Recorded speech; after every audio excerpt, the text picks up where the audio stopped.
It's the end of another year and you're wondering where it went. Not in the wistful greeting card sense. In the specific, slightly alarming sense of knowing that January was 3 weeks ago and somehow it is already December, and you cannot account for the intervening 11 months with any detail that would satisfy a court of inquiry. The months passed. You were there. You have almost no idea what happened to them. And this is getting worse. That's the part nobody warns you about. The acceleration is not a fixed rate. It is compounding.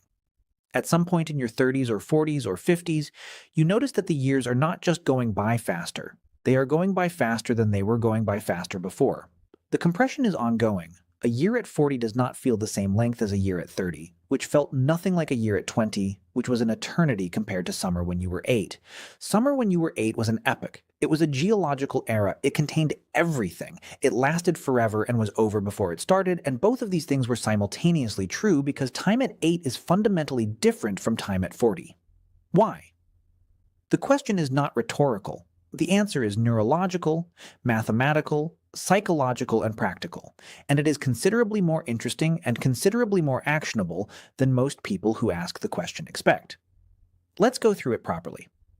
Start with the ratio hypothesis, because this is the most commonly cited explanation, and it is illuminating even though it is not the complete story. The ratio hypothesis proposes that the perceived length of a time period is experienced relative to the total time you have already lived. When you are 5 years old, 1 year represents 20% of your entire life experience. It is 1/5 of everything you have ever known. At 40, 1 year is 1/40th of your life. At 80, it is 1/80th. The subjective experience of a year at 5 feels long, relative to a year at 40, partly because at 5, a year is a proportionally enormous slice of lived experience. At 40, the same objective year is a much smaller proportion of a much larger total. The ratio is different, and the subjective experience of duration tracks the ratio rather than the absolute time. This is mathematically elegant and intuitively compelling, and it does capture something real about age-related time acceleration. But it is also incomplete. The ratio hypothesis predicts a simple compression that scales with age, but the actual experience of time acceleration is more irregular and more context-dependent than a simple ratio model would predict. Some years at 40 feel long. Some years at 20 felt short. The ratio doesn't account for this variation. To understand what actually drives the variation, you need to go deeper into the neuroscience of how time is perceived and how the brain registers duration. The brain does not have a single dedicated clock. This surprises people who expect time perception to work the way a wristwatch works, with a single mechanism running continuously that the brain simply reads when it needs to know how much time has passed. The reality is that time perception in the brain is distributed, context-dependent, and substantially constructed after the fact rather than recorded in real time. The primary mechanism relevant to the age acceleration effect is this. The brain uses the density of encoded memories as a proxy for the duration of a time period. More distinct memories encoded means the time period feels longer when you look back at it. Fewer distinct memories, even if the same number of hours objectively elapsed, means the period feels shorter in retrospect. This is the memory-based model of time perception, and it explains what the ratio hypothesis cannot: the irregularity of time acceleration. A year that was full of new experiences, new places, new people, new challenges, a year that generated a high density of distinct encoded memories, feels longer in retrospect than a year of routine, regardless of the person's age. A year of vacation travel at 40 feels longer in retrospect than a year of uneventful routine at 20. The variable is not age. The variable is the density of encoded memory. Now, here is where age enters the picture again, but through a different mechanism. Children are novelty machines, not because they are more cognitively capable than adults. They are not, by most measures, but because they are encountering a world that is almost entirely unfamiliar. Everything is new. The first day of school, the first time riding a bike, the first experience of rain, the first time trying a new food. These are not experiences that can be predicted from prior knowledge because there is no relevant prior knowledge. They must be encoded freshly in detail because they are informative about how the world works. Each of these novel experiences generates a distinct memory. The summer at 8 feels eternal in retrospect because it was full of novel experiences that were encoded as individual, distinct memories. You remember the smell of the grass and the specific quality of light on a particular afternoon because those sensory details were part of genuinely new experiences that the brain was encoding carefully. Adults have seen most of what there is to see, at least within their typical environments and daily routines. The morning commute to work, if you have been doing it for 5 years, is not a novel experience. The brain processes it efficiently using prediction and pattern recognition to handle it without generating detailed new memories. You arrive at work without a clear memory of the journey, not because something is wrong with you, but because the journey was predicted well enough that no new encoding was required. Multiply this efficiency across the full day, the full week, the full year. A year of predictable, routine experience, work, commute, grocery shopping, known social contexts, familiar places, generates far fewer distinct encoded memories than a year of novelty. The retrospective brain, estimating how long that year lasted based on the density of its memory traces, concludes that it was short. Because by the only measure the brain has available for retrospective time estimation, it was. This mechanism explains not just the age-related acceleration, but also the specific phenomenology of it. Why certain years feel long regardless of age. Why vacation time feels short in the moment but long in retrospect. And why the end of life feels imminent to old people in ways that have nothing to do with mortality statistics. Let's talk about the perspective versus retrospective distinction, because this is one of the most interesting nuances in time perception research and one that most people don't consider. Prospective time perception is how time feels while you are in it, the experience of duration as it is happening. Retrospective time perception is how long a period seems when you look back at it. These two measures of subjective duration are determined by different mechanisms and often produce opposite results. Boring, monotonous, unchanging experience feels long in the moment. You are paying attention to time passing. You have nothing to distract from the awareness of duration and the time drags. But boring experience feels short in retrospect because it generated no distinct memories. The day at the office doing routine work drags until 5 o'clock and then disappears without a trace in the retrospective review. Engaging, novel, immersive experience feels short in the moment. You are absorbed. Time passes without being noticed. The vacation or the captivating project seems to end before it begins.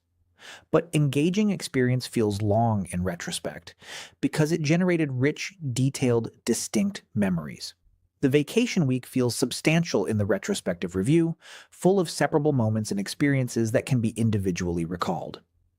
This paradox, that the experiences that feel longest in the moment feel shortest in retrospect, and vice versa, is one of the most reliable findings in time perception research. It is also one of the most practically important because it means that optimizing for day-to-day comfort and the reduction of boredom may systematically produce lives that feel shorter in retrospect.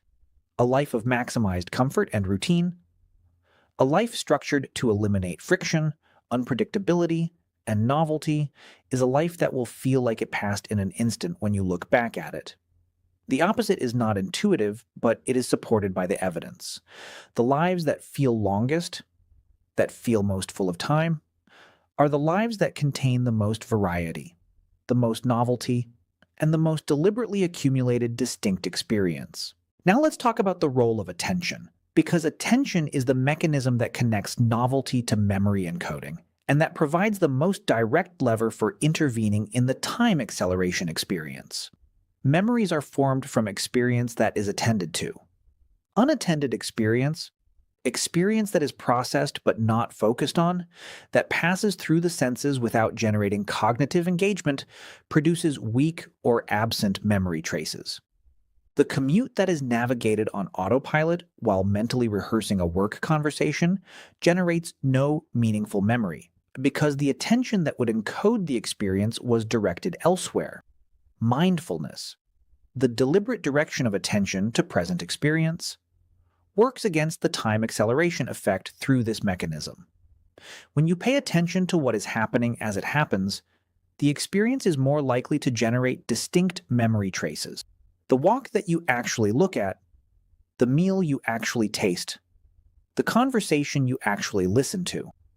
These generate richer memories than the same activities conducted on autopilot. By the way, if you want to go even deeper into the secret lives of ancient humans, I just launched a full course called The Secret Lives of Ancient Humans. 10 modules, 3+ hours of content covering everything we never talk about on YouTube. What they feared, how they communicated, what hunted them, and much more. Plus an exclusive PDF guide included. Link in the description. See you inside. This is not just philosophical. It is measurable. Studies of mindfulness practitioners versus non-practitioners find consistent differences in time perception. Mindfulness practitioners generally report slower perceived passage of time and more detailed autobiographical memory for recent periods. The attention they bring to experience is generating the memory density that the brain uses to estimate duration, and the resulting retrospective time estimation is of a longer, more substantial period. The practical implication is uncomfortable for most modern people because it runs directly against the dominant pattern of contemporary life.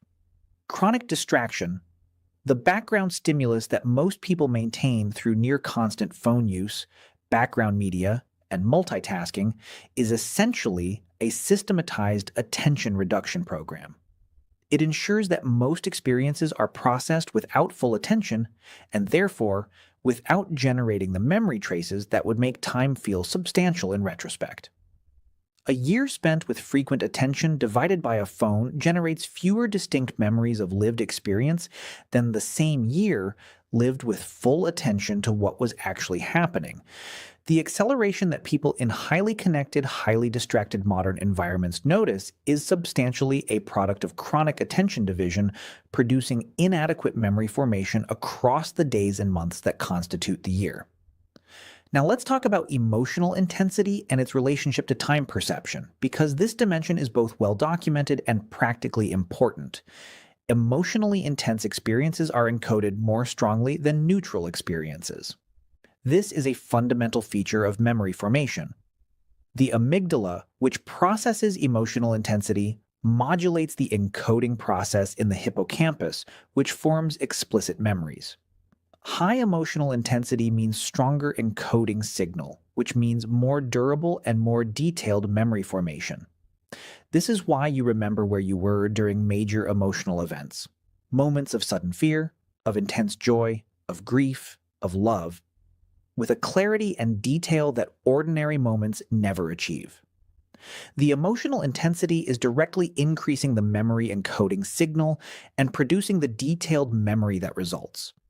For time perception, this means that emotionally intense periods feel longer in retrospect. A week containing major emotional events, a bereavement, a falling in love, a significant achievement or failure, contains more memory traces than a week of even pleasant routine, and therefore feels longer when recalled.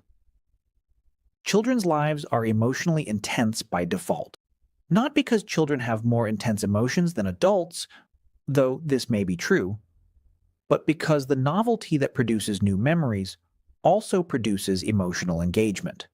New experiences produce emotional responses. The first time is always emotional to some degree, because the outcome is unknown and the experience is uncharted. By the 100th time, the emotional response is attenuated. The competent adult navigating a familiar situation is emotionally flatter than the child navigating everything for the first time, and the memory traces are correspondingly less vivid. Now let's talk about something that appears in the time perception literature, but that rarely makes it into popular discussions of why time accelerates. The specific role of social time perception and how other people shape your sense of time passing. Humans are profoundly social animals, and social context shapes time perception in ways that are distinct from the individual mechanisms already described. Time spent in deeply engaging social interaction. Conversation that absorbs attention, shared experience that generates emotional intensity, the presence of people you care about, is time that tends to generate rich memory traces in the social emotional memory systems that are particularly durable.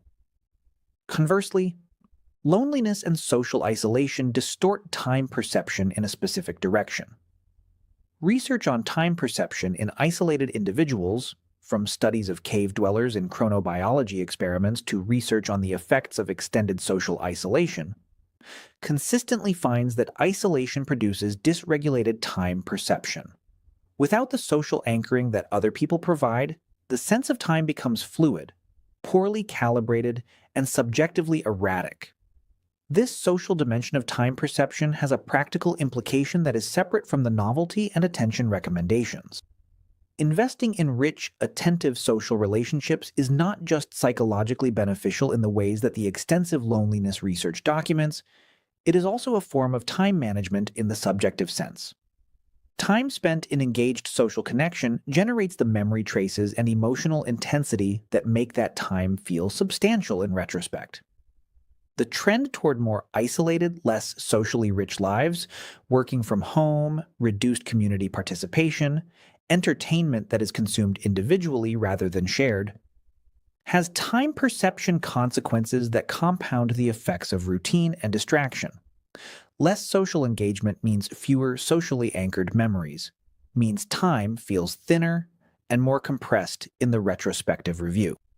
Now let's address something that is both scientifically interesting and emotionally significant: the relationship between time acceleration and identity across a life. The compressing of time as we age is not just a perceptual phenomenon. It has consequences for identity and for how people construct narratives of their own lives. When time feels slow, when each year is a substantial, experientially rich period, the self has time to change, to develop, to accumulate new chapters. When time compresses, when years blur into indistinguishable routines and pass without leaving distinct traces, the self can feel static. Not because it isn't changing biologically or socially, but because it isn't generating the kind of distinct, separable experience that makes change visible in the narrative. People who report feeling that their lives are passing too fast often also report a sense that they are not changing, not growing, not accumulating the kinds of experiences that give a life the quality of having been lived fully. These two experiences, time acceleration and narrative stagnation, are connected by the same mechanism. Routine produces few distinct memories. Few distinct memories means time feels compressed. Few distinct memories also means few markers of change and growth in the autobiographical narrative. The same deficit in experience produces both the feeling of time passing too fast and the feeling that nothing significant is happening. The intervention is the same in both cases. The solution to time acceleration is the solution to narrative stagnation. Deliberate introduction of novelty, challenge, and new experience that generates the memory density the brain uses to construct the sense of a substantial, changing life. Let's talk about what this means practically, because the research on time perception converges on implications that are specific, actionable, and somewhat countercultural. The lives that feel longest, that produce the most subjective time richness, are not the lives that are most comfortable or most efficient. They are the lives that contain the most variety, the most novelty, the most challenges met for the first time, the most places visited that were unfamiliar, the most skills learned that were initially difficult, the most relationships formed with people who were different. These are the experiences that generate distinct memories.